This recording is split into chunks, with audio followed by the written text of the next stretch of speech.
पूरी दुनिया यूक्रेन के युद्ध में उलझी हुई है और दूसरी तरफ चीन के राष्ट्रपति शी जिनपिंग ने भी स्पेशल ऑपरेशन की तैयारी शुरू कर दी है। चीन में इस वक्त एक नया डॉक्यूमेंट बहुत ज्यादा चर्चा में है क्योंकि इन कागजात पर दस्तखत के बाद लाखों लोगों की जान पर खतरा मंडराने लगा है। इस डॉक्यूमेंट में ऐसा क्या है, कैसे ये दुनिया के लिए बहुत बड़ा खतरा साबित हो सकते हैं, आपको दिखाते हैं इस रिपोर्ट में।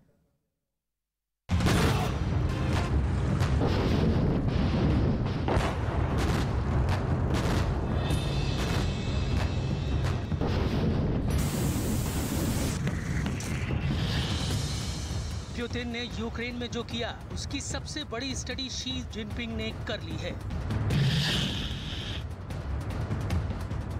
यूक्रेन जिस तरह से बर्बाद हुआ और रूस ने 20% इलाके पर कब्जा कर लिया, उसकी सबसे बड़ी नकल अब शी जिनपिंग करने जा रहे हैं।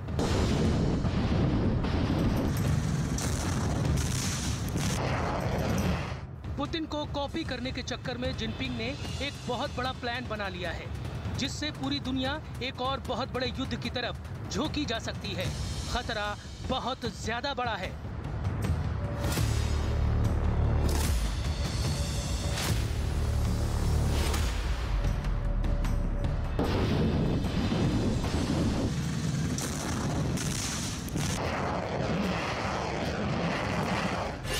सवाल यह है कि क्या शी जिनपिंग ने ताइवान पर हमले की तैयारी कर ली है। दूसरा सवाल ये कि क्या जिनपिंग ने जापान पर भी अटैक का प्लान बनाया हुआ है। तीसरा सवाल है, क्या जिनपिंग ने अमेरिका के मिलिट्री अड्डों को भी टारगेट पर लिया हुआ है। ये तीनों सवाल बहुत अहम हैं और इसका एक बड़ा इशारा चीन की सरकारी मीडिया ने भी दे दिया है। ये ग्लोबल टाइम्स की रिपोर्ट है जिसमें जिनपिंग को लेकर वो रिपोर्ट है जो जापान से लेकर अमेरिका और सबसे ज्यादा ताइवान को परेशान कर सकती है। साफ साफ लिखा है कि जिनपिंग ने चीन के मिलिट्री ऑपरेशन, जिसे युद्ध नहीं कहा जाएगा, उसको मंजूरी दे दी है। अब इसे जिनपिंग का कौन सा एजेंडा कहा जाए, क्योंकि यूक्रेन युद्ध से दुनिया पहले ही परेशान है और अब एक नए मिलिट्री ऑपरेशन का जिक्र चीन की तरफ से किया जा रहा है। शी जिनपिंग के नए डॉक्यूमेंट का पूरा लेखा जोखा क्या है, अब उसकी डिटेल बहुत गौर से समझिएगा। शी जिनपिंग ने जिन कागजात पर दस्तखत किए हैं उनमें 6 चैप्टर हैं और कुल 59 पन्ने हैं। हर पन्ने पर जिनपिंग के दस्तखत हैं जिसमें कमांड स्ट्रक्चर से लेकर मिशन की डिटेल्स और उससे जुड़ी बातें साफ की गई हैं। सबसे बड़ी बात यह है कि इसमें युद्ध का नाम लिए बगैर स्पेशल मिलिट्री ऑपरेशन का जिक्र है। ठीक उसी तरह जैसे रूस ने यूक्रेन में चल रही जंग को पुतिन ने युद्ध का नाम न देकर स्पेशल मिलिट्री ऑपरेशन कहा है और उनके तमाम ऑर्डर इसी नाम से आगे बढ़ाए जाते हैं। और अब जिनपिंग ने भी यही स्ट्रेटेजी अपना ली है। जिनपिंग इस वक्त चीन के किसी भी युद्ध वाले फैसले को लेकर पूरा कंट्रोल चाहते हैं। वो चीन के राष्ट्रपति हैं, वो चीन की कम्युनिस्ट पार्टी के महासचिव हैं, वो चीन के सेंट्रल मिलिट्री कमीशन के चेयरमैन भी हैं। चीन में कहा जा रहा है कि जिनपिंग के दस्तखत का लेना देना युद्ध से नहीं बल्कि पीस कीपिंग ऑपरेशन को लेकर, डिजास्टर रिलीफ और मानवीय मदद को लेकर है, जो चीन की सेना पहले भी करती आई है। लेकिन दुनिया में कौन इतना भोला भाला है कि वो चीन की नीयत और उसके इरादों को ना समझ सके। अभी चीन की नेवी पूरे एशिया में सक्रिय है और उसका दायरा और दखल अब जापान के करीब से लेकर अदेन की खाड़ी तक हो गया है, या कहें कि करीब 11 से 12,000 किलोमीटर के फासले में चीन की नौसेना लगातार एक्टिव है। इसमें अरब सागर भी है, बंगाल की खाड़ी भी है, हिंद महासागर भी है और दक्षिण चीन सागर तो है ही। इन इलाकों में चीन के जंगी जहाज लगातार पेट्रोलिंग करते हैं। लेकिन ताइवान को लेकर एक रिपोर्ट छपी है जो जिनपिंग को बहुत ज्यादा गुस्सा दिला सकती है। साउथ चाइना मॉर्निंग पोस्ट की ये रिपोर्ट देखिए। इसमें आपको ताइवान की टक्कर वाला इरादा साफ नजर आएगा। ताइवान ने कह दिया है कि चीन और ताइवान के बीच जो समुद्री गलियारा है, यानी ताइवान स्ट्रेट, उस पर चीन का कोई हक नहीं और वहां अंतर्राष्ट्रीय कानून के तहत किसी भी देश का जहाज गुजर सकता है। ताइवान के आसपास चीन की नौसेना ने लगातार युद्धाभ्यास किया है और इस वक्त भी उसके जहाज लगातार पेट्रोलिंग कर रहे हैं। ऐसे में ताइवान के तेवर देखकर चीन भी बुरी तरह से चिढ़ गया है। चीन की वार्निंग 24 घंटे से भी कम वक्त में आई है। 根据联合国海洋法公约和中国国内法，台湾海峡水域由两岸的海岸向海峡中心线延伸，依次为中国的内水。 अभी मई 2022 की ही बात है। अमेरिका का ये missile cruiser USS port royal इस बहुत खतरनाक जंगी जहाज ने शी जिनपिंग की नौसेना को आमने सामने का चैलेंज दिया था, जब इसने उनके फेवरेट समुद्री गलियारे यानी ताइवान स्ट्रेट में घुसपैठ कर दी थी। और ये ऐसे वक्त में किया गया जब करीब में ही चीन की नौसेना युद्धाभ्यास करके अपने बंदरगाह पर लौट रही थी। चीन को चिढ़ाने वाले और जंग के लिए उकसाने वाली इस हरकत में क्या क्या हुआ, उसे गौर से समझने से पहले देखिए कि इस नेवल शिप की ताकत क्या है। ये एक तिकोन देरोगा क्लास का मिसाइल क्रूजर है। ये 10,000 टन का जहाज है। ये 100 से ज्यादा अलग अलग तरह की मिसाइलों से लैस है। पोर्ट रॉयल के बारे में और बातें देखने से पहले फिर से इस वॉरशिप की कद और काठी देखिए, क्योंकि इसी में छुपी है इसकी बहुत बड़ी ताकत जो दुनिया में किसी और जहाज के पास नहीं है। ये प्रशांत महासागर में अमेरिका का बहुत खतरनाक वॉरशिप माना जाता है और इसने शी जिनपिंग को परेशान करने के लिए क्या किया, अब वो बहुत ध्यान से समझिएगा। ये वॉरशिप ताइवान स्ट्रेट यानी करीब 180 किलोमीटर चौड़े समुद्री गलियारे के बीच से गुजरा। ताइवान स्ट्रेट चीन और ताइवान के बीच समुद्री गलियारा है। चीन अक्सर इसे लेकर अमेरिका और ताइवान दोनों को धमकाता रहता है। एक तिकोन देरोगा क्लास की वॉरशिप को उतारकर ही अमेरिका ने चीन को बता दिया है कि वो चीन के ताइवान वाले मंसूबों को कभी पूरा नहीं होने देगा।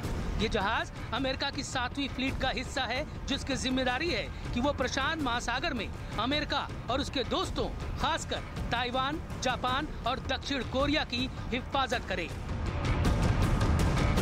当前台海和平稳定面临的最大威胁不是来自别处，而是正来自台独势力顽固推行分裂活动和美国对此的纵容支持。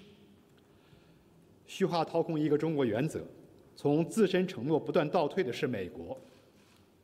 放宽美台官方交往约束，提升对台售武规模和性能的是美国。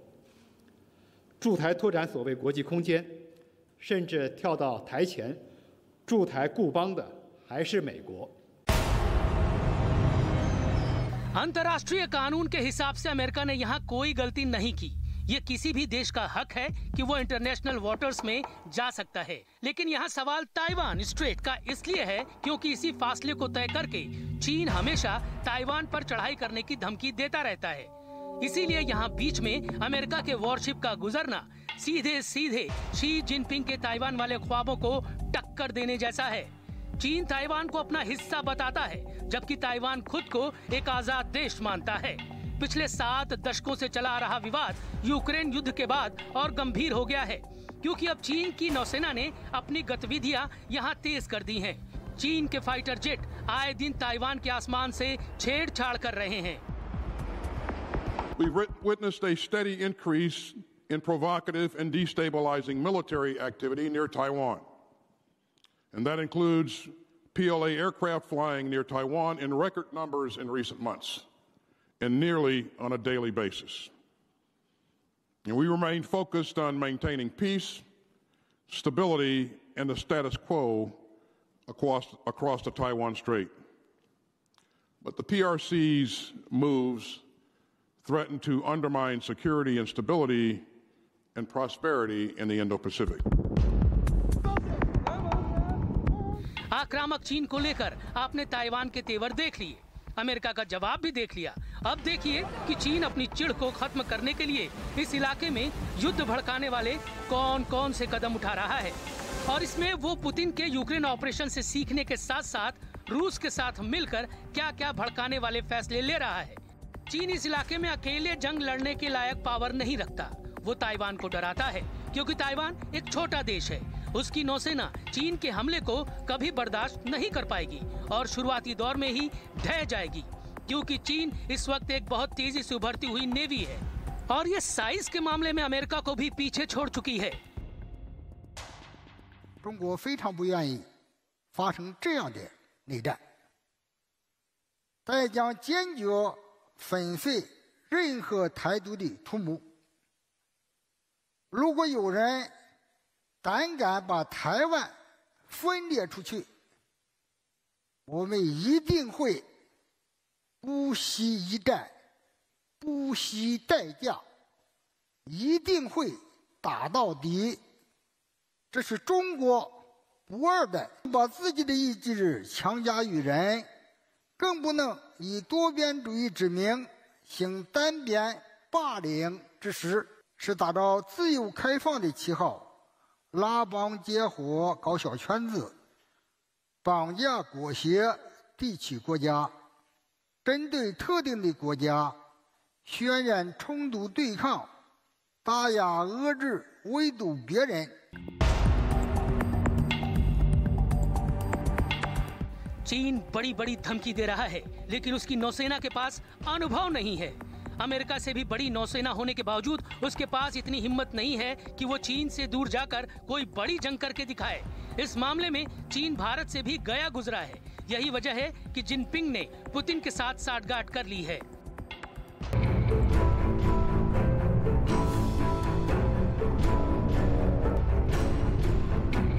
हाल ही में पूर्वी रूस के पास एक सीक्रेट एयरबस पर रूस का न्यूक्लियर बॉम्बर एक्टिव हुआ और उसने उन इलाकों की पेट्रोलिंग शुरू कर दी जहां अमेरिका और जापान का असर रहता है। जाहिर है ये सब व्लादिमीर पुतिन के ऑर्डर के बगैर नहीं हुआ होगा। स्पेशल मिशन के लिए रूस का यह खतरनाक न्यूक्लियर बॉम्बर तैयार किया गया। आप इसे प्रशांत महासागर के लिए पुतिन का बहुत ही पावरफुल शो कह सकते हैं, जिसने अमेरिका के साथ जापान और दक्षिण कोरिया की भी धड़कनें बढ़ा दी थीं। ये एक तरह से पुतिन का न्यूक्लियर बॉम्बर वाला लॉन्चिंग पैड एक्टिव करने जैसा है। लेकिन पुतिन ने ये सब अकेले नहीं किया, उनके साथ जिनपिंग का बॉम्बर भी उड़ा और ये दोनों बॉम्बर्स की जोड़ी अमेरिका का होश उड़ाने वाला कहा जा रहा है।